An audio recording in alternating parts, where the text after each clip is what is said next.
I'm not really worrying about it. I can't sweat that. Jesse Williams finally had something to say about the illegal video taken of his full frontal nude scene in the Broadway play Take Me Out being posted online this past week, and he chose to say something to the Associated Press. Our job is to go out there every night, no matter what, which is one of the great things I've learned in the process is we got to put on a show. As they say, the show must go on. So Jesse is brushing it off, which is great. Now you might not care, but I found it really interesting which media outlet he decided to address it with. Consent is important, I thought.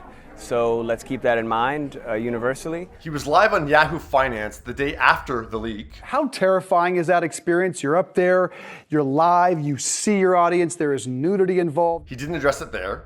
There is it did take some temerity there. He also taped an interview with Bloomberg News that day and bypassed the topic. At the same event on Thursday where he did address it with the Associated Press, Extra asked him about it, but didn't ask him about it. Tell me about your week, because I know it's a little crazy. It's been an incredible week. I'm so honored to be nominated, to be in this company. I can assure you that Extra wasn't classifying his week as crazy because of his Tony nomination.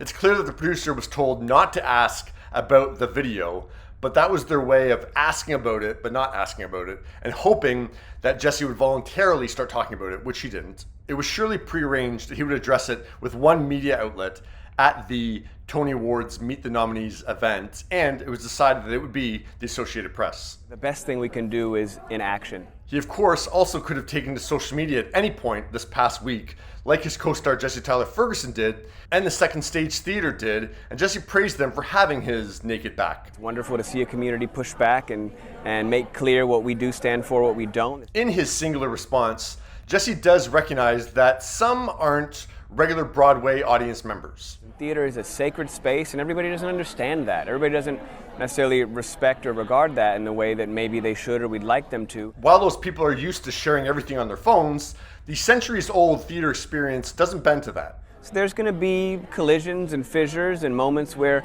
we have to, as a community, hold people accountable. So there's going to be some bumps in the road. So yeah, it's great that Jesse is just moving on. But yeah, what do you think of him taking a few days to give a response and choosing to give it to the Associated Press? Like, I can tell you this wasn't a coincidence. Like, this would have been talked about and discussed who he would give his one response to. And the AP is a worldwide news organization. Like, it's not just entertainment news. Yeah, sure, they cover entertainment, but yeah, they cover everything. So yeah, it's not just entertainment news outlets. Yeah, so what do you think of him going with the AP to give his response to?